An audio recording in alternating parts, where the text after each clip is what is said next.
ফরিদপুর 500, এমনিতে 400 করে না।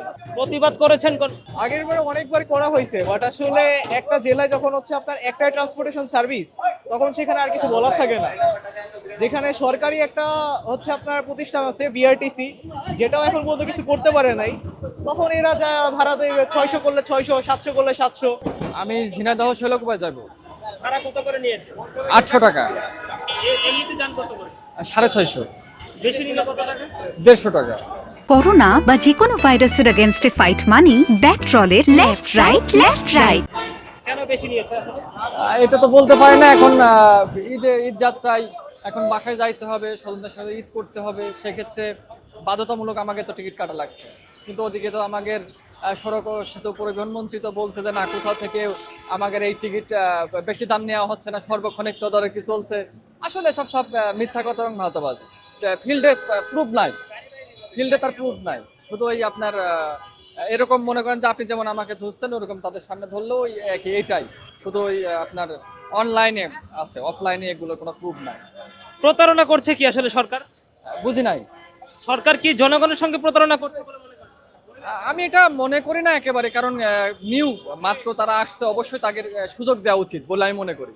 কারণ আমাদের এতদিন আমাদের ইউনুস কাকা ছিল, আমরা তো দোয়া ইউনুস পড়তে পড়তে আমরা তো শেষ। এখন নতুন একটা সরকার আসছে, তাকে তো আমরা সুযোগ দিয়ে আমরা তো দেখবো যে কতটুকু কি করতে পারে। কারণ 1 মাসও এখনো হয় নাই তারা আসছে। তো সুযোগ মাঠে তদারকি রয়েছে বাড়তি ভাড়ার জন্য? এমনটা আমি দেখি নাই। আমি এখানে 1 ঘন্টা যাবত আছি, এমনটা দেখি নাই। তবে আশা করি করবে হয়তো। টিকিট 1000 টাকা। কোথায় যাবে? মাগুরা। এমনি ভাড়া কত? এমনি ভাড়া আমি এসি গাড়িতে নিয়েছি তো, এমনি ভাড়া 800 টাকা, 800 1000। জিনাইদা আমি জানি না, আমি মাগুরা নামবো তো, মাগুরা আমাদের 1000 টাকা। বেশি দিলে কত টাকা বেশি দিলে? এটা কয় টাকা? 200 টাকার মতো মনে হয় বেশি নিয়েছে। তাও কেটেছে? এখন যাবো তো, সিট পাই না তো, এর জন্য তো কি দিচ্ছে। মনে হচ্ছে টিকিট বেশি নিচ্ছে কেন? আমার কাছে তো মনে হচ্ছে বেশি নিল। কেন বেশি নিচ্ছে? এইটা তো বলতে পারবো না যে কেন মনে হয় বেশি নিল। আর আমি নামবো মাগুরায়, কিন্তু আমার কাছে মনে হয় জিনাইদারের টিকিট ভাড়া নিল আর কি। সরকার তো বারবার বলছে যে বাড়তি ভাড়া নেওয়া যাবে না, এই বিষয়ে আপনি কি বলবেন? না, এনারা তো নিচ্ছে ভাড়া, বাড়তি তো নিচ্ছে। সরকারের কি মনিটরিং এর অভাব? না, মনিটরিং আর একটু জোরদার হলে আরো ভালো হতো। মনিটরিংটা আরো জোরদার হলে আরো ভালো হতো। ভাই আপনি যাবেন কোথায়? আমি ঝিনাইদহ যাব। টিকিট নিয়েছেন কত করে? টিকিট কিনেছি 800 টাকা করে। এমনি যান কত করে? এমনি 650 নেয় নর্মালি। বেশি নিল কেন? বেশি নিল ঈদের কারণে, হচ্ছে নাকি বাস হচ্ছে আপনার খালি আসে, সেই কারণে হচ্ছে ভাড়া বেশি রাখে। বাস খালি আসে, এটা তো দায়ভার তাদের। এটা তো আসলে বাস মালিকদের, কাউন্টারদেরই ড্রাইভার, কিন্তু আসলে এটা যাত্রীর উপরে আর কি বহন করা হয় আর কি।